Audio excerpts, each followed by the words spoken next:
Bonjour, j'ai le plaisir de vous présenter à la deuxième édition du dictionnaire vagabond en franc-maçonnerie.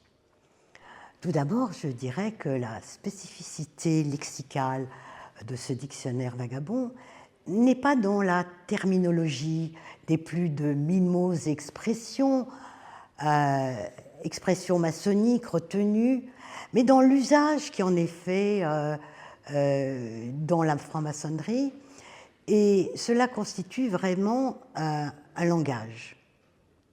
C'est pourquoi j'ai dû l'apprendre depuis ma réception en franc-maçonnerie, et cet ouvrage est le partage de cette étude.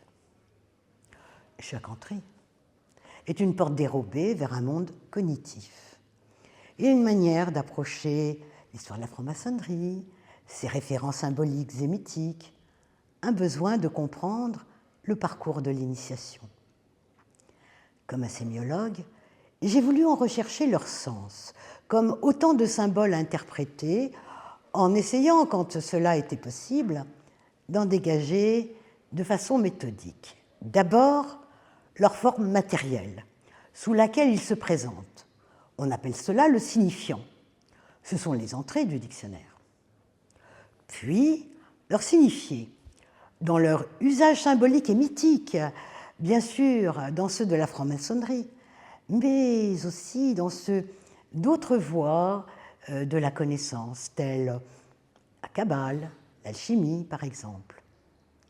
N'oublions pas que lorsque le mythe parle d'un personnage d'exception, il accumule sur sa figure mythique la force d'une contamination littéraire de tous les éléments qui caractérisent une collectivité. C'est ce qu'on peut appeler le contexte culturel. Ensuite, l'endroit de leur usage, au cours des travaux de la loge, selon les 3 premiers degrés, et qui est tout aussi signifiant. Enfin, leur intentionnalité.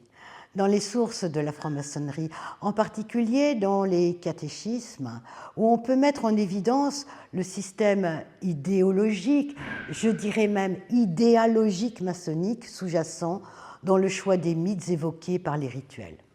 C'est ce que l'on appelle les idéologèmes.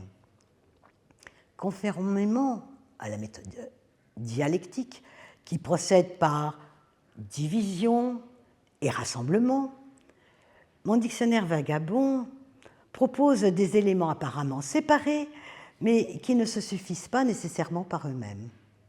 C'est pourquoi il renvoie à un ou plusieurs autres fragments faisant éclater le carcan abécédaire, permettant de passer d'un sens à un autre, mu par un élan, une sorte de ricochet du raisonnement et de l'imaginaire.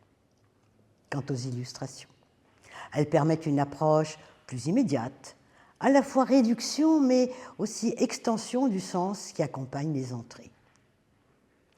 Il en ressort pour le lecteur qu'une réflexion personnelle est toujours nécessaire.